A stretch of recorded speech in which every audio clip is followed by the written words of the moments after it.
She had already confessed. The jury knew it. The judge knew it. The prosecution had it on tape. 31 minutes of Claire Whitmore, sitting across from a detective, describing in precise detail how she had killed her husband. The case was, by every legal measure, over before it began. So why, on the fourth day of her murder trial, did a man walk through the back doors of that courtroom and sit down in the public gallery wearing Daniel Whitmore's face?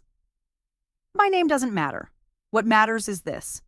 In 11 years of covering courtrooms, I have never seen a defense attorney go completely still in the middle of a trial, not shift in her seat, not glance at her notes, not whisper to a colleague. Still, the way you go still when you realize that the ground underneath you has just changed, and you have about 30 seconds to decide what to do about it.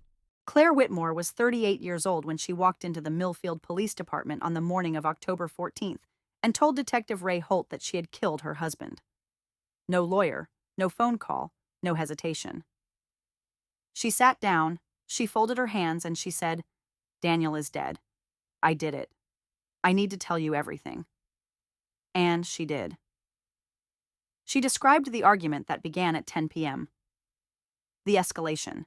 The moment she picked up the marble bookend from the shelf beside the fireplace. She described the sound. She described what she did after. She did not cry. She did not ask for water. When she was finished, she said, "I'm ready to be charged." Detective Holt had been in that room for 22 years. He told a colleague afterward that it was the most composed confession he had ever taken. The prosecution's case needed very little architecture. They had the confession on tape. They had Claire's fingerprints on the weapon. They had a financial motive, a life insurance policy worth $400,000, and a marriage, according to 3 friends who testified, that had been visibly deteriorating for over a year.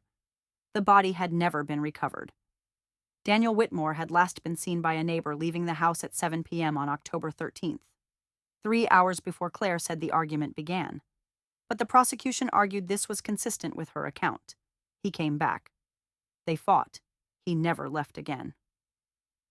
The defense had been appointed 4 days after the arrest. Maya Chen's brief was almost impossible.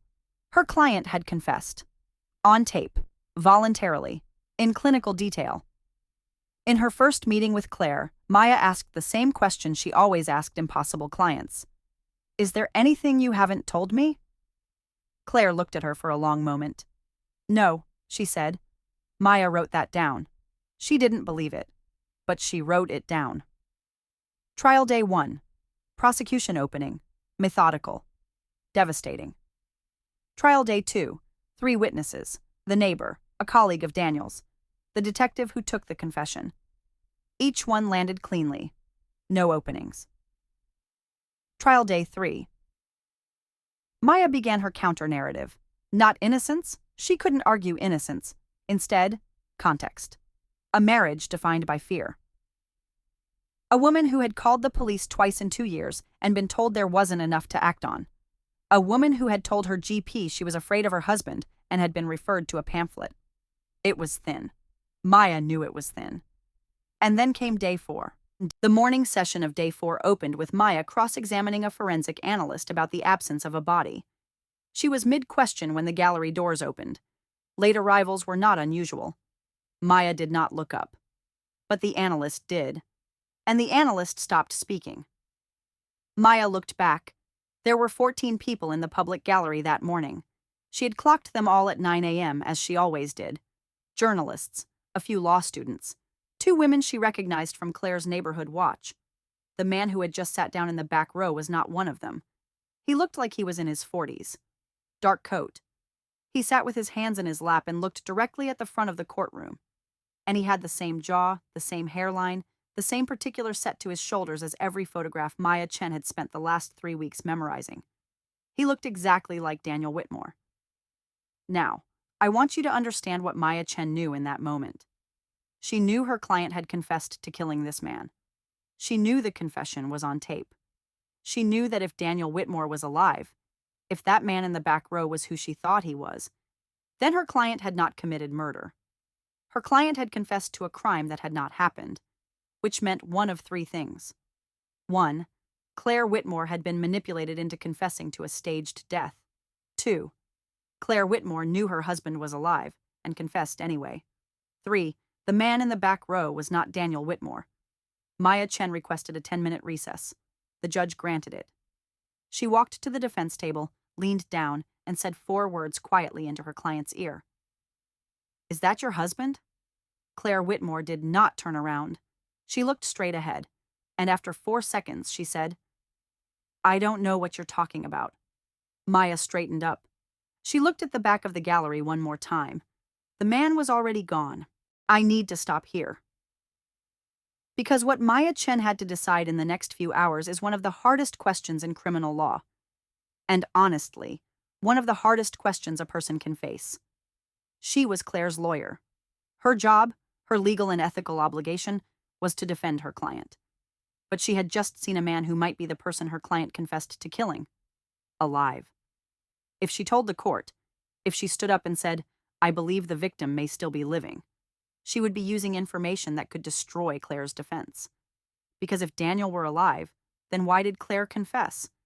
What was she covering for? What deal had been made? Telling the truth could unravel everything Maya had spent 3 weeks building. But if she said nothing, she was a defense attorney who had just watched a potential witness walk out of her courtroom. So here's what I want to ask you. You are Maya Chen.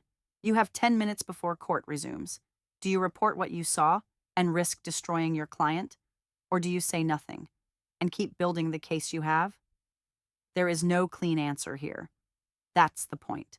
Drop your choice in the comments and tell me why. Because what Maya decided and what she found out about that man in the next 18 hours changes everything. Maya Chen did not report what she saw. Not yet. Instead, she did what defense attorneys do when the ground shifts under them. She worked. She pulled every photograph of Daniel Whitmore she could find. Dental records from his GP, unavailable without a court order. Employment records, the last known address before he disappeared. She called an investigator she had used twice before, a man named Saul Vega. She sent him still frames from the courthouse security footage, the man entering, the man leaving, and told him she needed an ID within 12 hours. Saul called back at 11:47 p.m. The man's name was not Daniel Whitmore. His name was David Walsh, a freelance logistics consultant. No criminal record, no connection to Claire Whitmore, no connection to anyone involved in the trial. Except one. David Walsh had been hired 3 weeks earlier by a private firm called Harbor Group Limited to attend the Whitmore trial as an observer. He had been paid $3,000. He had been given a photograph and told where to sit. He had been told to leave the moment the defense attorney looked at him. He was not Daniel Whitmore. He was a man who had been paid to look like Daniel Whitmore, at exactly the right moment. Maya sat with that for a long time. Someone wanted her to see a ghost. Someone wanted her to doubt the case, to hesitate, to either blow up the defense or say nothing and carry a secret that compromised her integrity. Either way, she lost. She picked up the phone. She called the prosecution. She told them everything, not because she was required to, because Harbor Group Limited had a registered director, and that director's name appeared in a case file Maya had seen once before, 3 years ago, in a matter that was quietly settled out of court, a matter involving jury interference. This wasn't a coincidence. This was a test, and someone was watching to see if Maya Chen could be bought or broken. On the morning of day 5, Maya Chen filed an emergency motion, not to introduce a mystery witness, not to challenge the confession, to introduce evidence of third-party interference in the trial itself. The security footage of David Walsh, his payment records from Harbor Group, the company's registered directorship, and a formal request for the court to investigate who had orchestrated it and why. The prosecution was blindsided. The judge, Harold Ossie, reviewed the motion in chambers for 2 hours. When he returned, he did not dismiss it. He suspended the trial pending investigation. 6 weeks later, the investigation returned its findings. Harbor Group Limited had been engaged by a third party, identity protected by corporate layers, to destabilize Maya Chen's defense. The theory, as prosecutors later reconstructed it, if Maya reported the sighting in court, the trial would collapse into chaos, and a retrial would be ordered on prejudice grounds. If she said nothing, she carried a compromising secret that could be used against her later. The aim was not to free Claire Whitmore. The aim was to discredit Maya Chen. The original trial resumed. Maya's domestic abuse evidence, thin as it was now supplemented by something far more powerful. The documented fact that someone with resources and reach had tried to sabotage the defense of a woman who had no obvious enemies. The question the jury now carried into deliberations was not just, did she do it? It was, why does someone powerful need her convicted? They deliberated for 3 hours. Not guilty. Claire Whitmore sat completely still when the verdict was read. She didn't cry. She didn't look at Maya. She looked at the back of the courtroom, at the empty seat in the back row, where David Walsh had sat. Maya noticed. That night, Chen sat in her office with 2 things in front of her. The first was a glass of water she hadn't touched.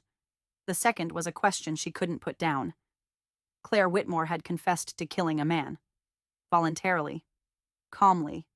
In clinical detail. There was no body. There had never been a body. The forensic evidence showed a violent struggle.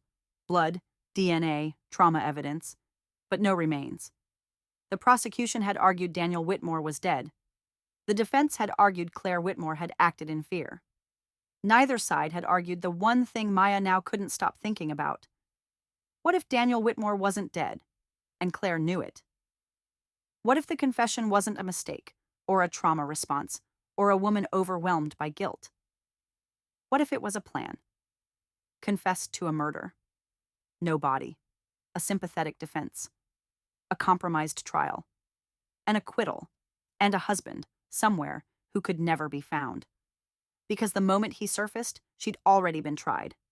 Double jeopardy. She could never be tried for his murder again. Maya opened her desk drawer. She took out the file Solvega had returned to her. She turned to the last page. One photograph, taken 2 days before the trial began.